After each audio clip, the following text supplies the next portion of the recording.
diskusi, maka yang pertanyaan saya adalah diskusi tentang apa? Kemudian pesertanya siapa? Nah, seringkali juga saya diundang oleh lembaga untuk mengadakan namanya focus group discussion. Maka kalau bicara tentang focus group discussion, itu artinya adalah ada pokok bahasannya. Misalnya tadi apa pokok bahasannya? Tadi dikatakan Paulus. Terus siapa yang bisa masuk dalam kelompok diskusi itu? Maka adalah pakar-pakarnya. Karena itu saya bisa bayangkan undangan dari Nandar kepada Romo dan para pendeta, tentu saja mereka tersenyum. Pertanyaannya adalah, pertama, apa mereka tidak punya kerjaan? Diundang untuk berdiskusi tentang tema yang secara langsung saja kita sudah tahu. Kalau para Romo dan para pendeta langsung tahu ketika orang mengatakan kita berdiskusi tentang Paulus. Maka yang mengatakan itu jelas dia tidak tahu tentang hermeneutik, tentang penafsiran Alkitab, dan juga tidak tahu kepakarannya. Nah, kalau berdiskusi seperti itu, jadi apa? Yang namanya kita berdiskusi merupakan kajian-kajian. Maka yang pertama adalah siapa dulu yang akan menjadi pesertanya. Kepakarannya di bidang apa? Misalnya kepakaran di bidang Paulus, tentang Paulus. Dia pernah belajar apa tentang Paulus? Apakah dia mengerti teologi Paulus? Kalau hanya mencari tentang mungkin ya naskah-naskah tentang Paulus, ya diskusi saja dengan para arkeolog. Kemudian pertanyaannya, apakah dia mampu atau dia punya ilmu tentang arkeologi? Yang saya lihat, saya perhatikan adalah debat-debat di dalam YouTube medsos itu lucu sekali. Mereka berdebat untuk sesuatu yang mereka tidak mengerti. Ini sebenarnya realitas itu tidak bisa dibaca tanpa teori. Jadi kalau orang bicara tentang Paulus, langsung saja kita bertanya, apa yang dia tahu tentang Paulus? Kemudian teologi apa saja yang dia sudah pelajari, sehingga dia bicara tentang Paulus. Jadi saya katakan, kalau dia hanya bicara tentang tulisan-tulisan Paulus, ya diskusinya kepada arkeolog. Kemudian pertanyaannya kemudian adalah, apakah dia punya kemampuan dalam bidang arkeologi? Nah, itu namanya focus group discussion para arkeolog. Nah, kemudian apa yang ditanya lagi? Misalnya dia mau tanya tentang Paulus siapa? Tulisan-tulisan Paulus.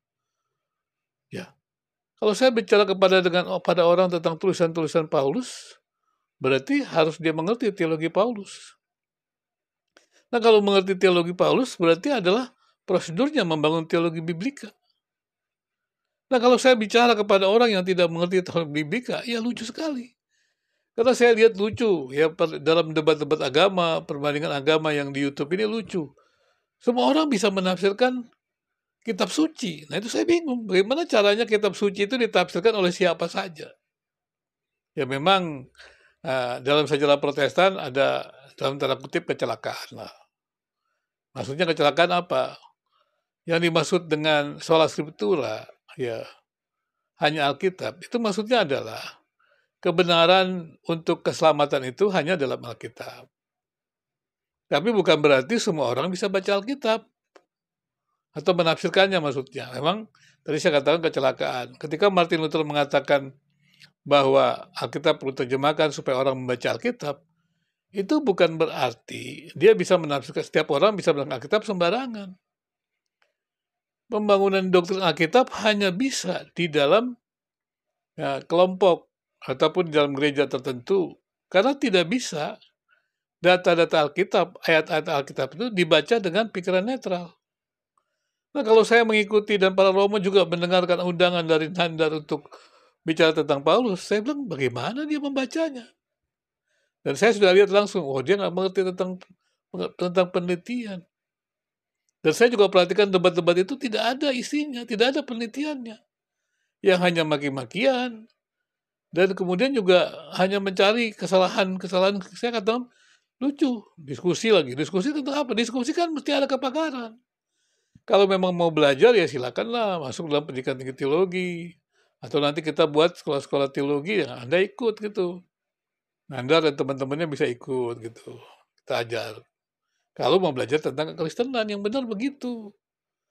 Nah, kalau dengar orang-orang Kristen juga, teolog-teolog yang mengaku teolog Kristen bisa berdiskusi kepada siapa saja, ya sebenarnya dia belum mengerti teologi. Ya terus terang saya katakan banyak, ya orang tidak mengerti teologi, tidak mengerti bagaimana hermeneutik. Ya saya harus mengakui, banyak pendidikan tinggi teologi di Indonesia ini menamatkan orang-orang yang tidak bisa berteologi.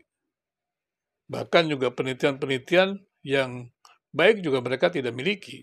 Dan memang ini persoalan pendidikan di Indonesia, termasuk juga pendidikan tinggi teologi. Karena tidak ada sistem, tidak ada prosedur dari sebuah penelitian, maka semua orang bisa bicara apa saja. Saya selalu katakan, kalau orang bicara tentang agama, kitab suci, siapa saja bisa bicara. Ya untuk apa ada pendidikan agama? Kalau semua orang bisa bicara tentang kedokteran, ya untuk apa ada sekolah dokter? Kalau semua orang bicara soal ekonomi, untuk apa bicara ekonomi? Yang bisa diskusi adalah para ahli kedokteran, para ahli ekonomi. Jadi kalau saya diminta untuk diskusi dengan yang namanya Nandar, ya apalah bukan itu yang saya sudah lihat di itu, lucu sekali. Ya, habis waktu saya untuk diskusi yang tidak jelas itu. Kemudian dia diskusi tentang Kristen, ya nggak bisa. Ya. Kalau dia mau belajar, mau dengar, boleh. Tapi untuk diskusi apa? Diskusinya untuk apa dulu? Untuk dengar? Ya silakan aja, kan video-video kita banyak. Dengarkan saja video-video Kristen, ya. Nanti setelah video Kristen dengar